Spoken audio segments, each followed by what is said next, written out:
Morning, everybody. It's time for me to get a new one of these things that holds my phone because I've had it for a number of years. So now it won't hold it up anymore, but it holds it down. But it's okay. Still holding it for now.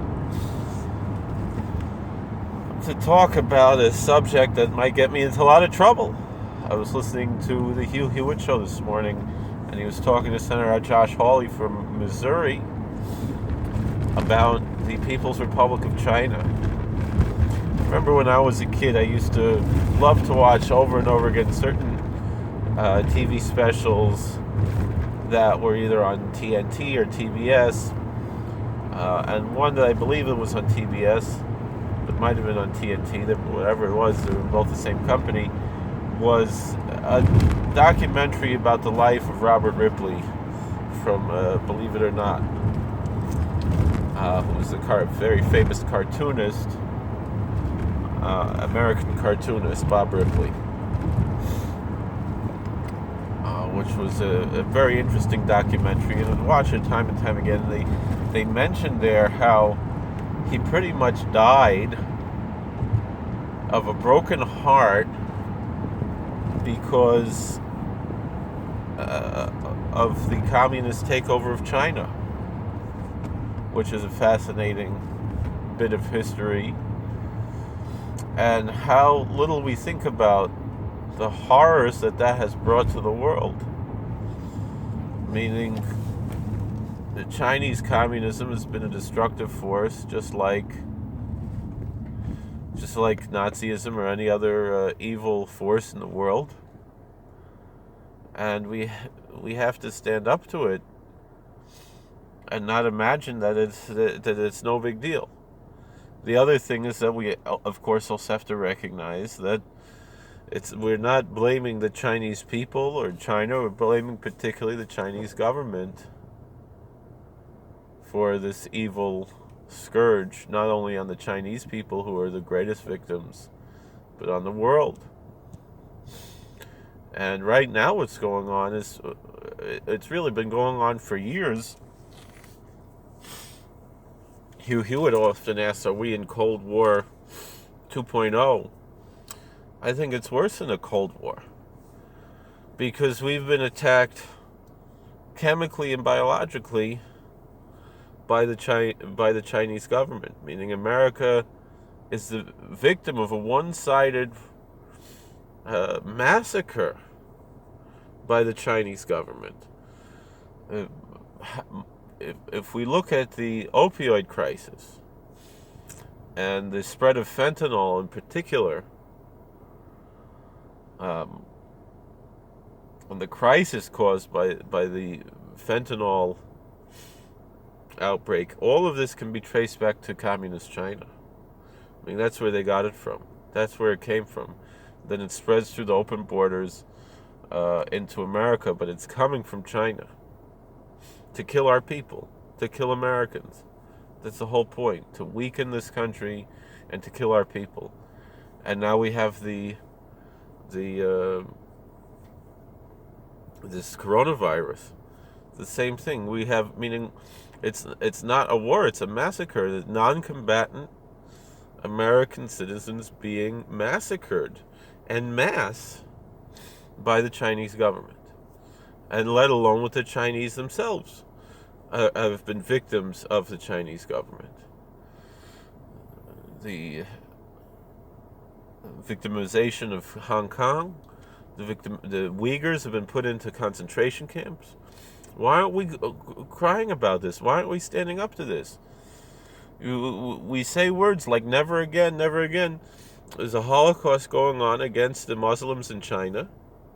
All these woke people who say, where's, accusing us of Islamophobia.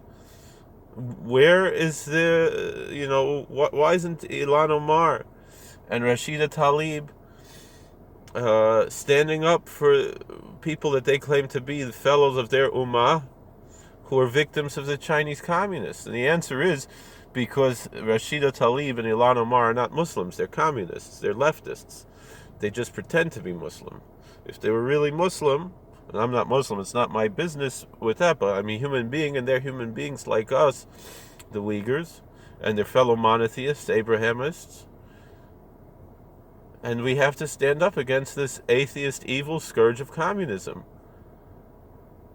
And yet with her hajib, Ilhan Omar is standing on the side of the communists and the kuffar, the atheists, instead of who she claims to be her ummah, her fellow, meaning the real Muslims. They're not her fellow Muslims. She's not Muslim. She's kuffar. She's kufir, kufira. Maybe, I don't know how it works, the grammar of Arabic. So that's the story what we're dealing with.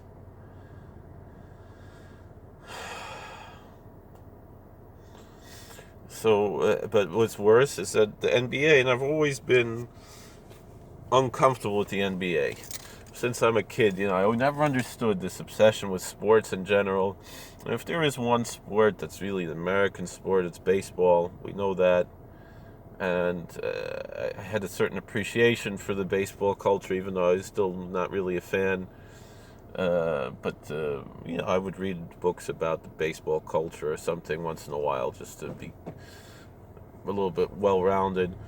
But I always felt uncomfortable with the NBA, and now they're proving themselves to be traitors to this country, to be traitors to America. Meaning they cannot speak up against the evils of the communists who are in charge of China. They can't speak out in support of the Uyghurs who are in concentration camps. They can't speak out in support of the people of Hong Kong or the people of Taiwan. They've been muffled and muzzled by the communist Chinese. How does that happen that an American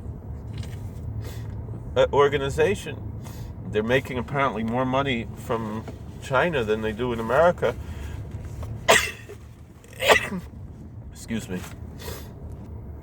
So they're being silenced, the basketball players, meaning they're allowed to speak up for, they're allowed to change their jerseys, say Black Lives Matter. Of course, Black Lives Matter. All lives matter.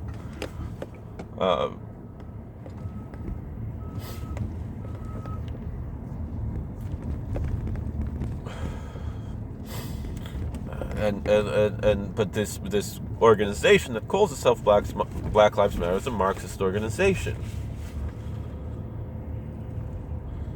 So they can't put on their jersey something pro-life. They can't put on their jersey something supporting the troops or anything like that. But that would be, that they won't allow. Meaning, I don't forgive them. I don't know other way. If they want to put on their jersey Black Lives Matter, gesundheit hate, go ahead. But I don't understand this. Whatever. It's where they're like, you got to. I'm not going to make it to work on time. No.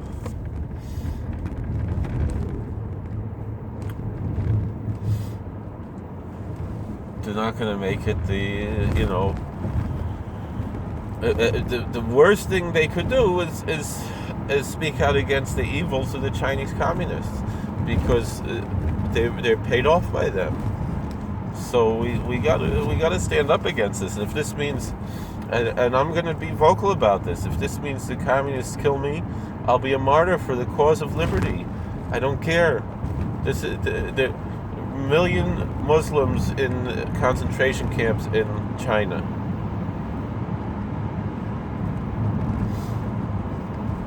Being abused, being killed, being sterilized, all kinds of things. Enslaved. And here, people are talking about, issues about slavery from 150 years ago, more 170 years ago in America, which was horrible, and it's over, and we fought a war to put an end to it. But where's the outrage about this slavery and the evil that's going on in communist China? The lack of freedom of religion and so forth. And the answer is because the left throughout the world are also communists. They want to bring that here. If Joe Biden wins, we know he's just going to be a puppet for AOC and Rashida Tlaib and Alyssa Presley and Bernie Sanders and George Soros and Omar Ilan and all these communists who want to destroy this country and make this country like Cuba or like China or like any of these other socialist communist countries. So we really got to put an end to this.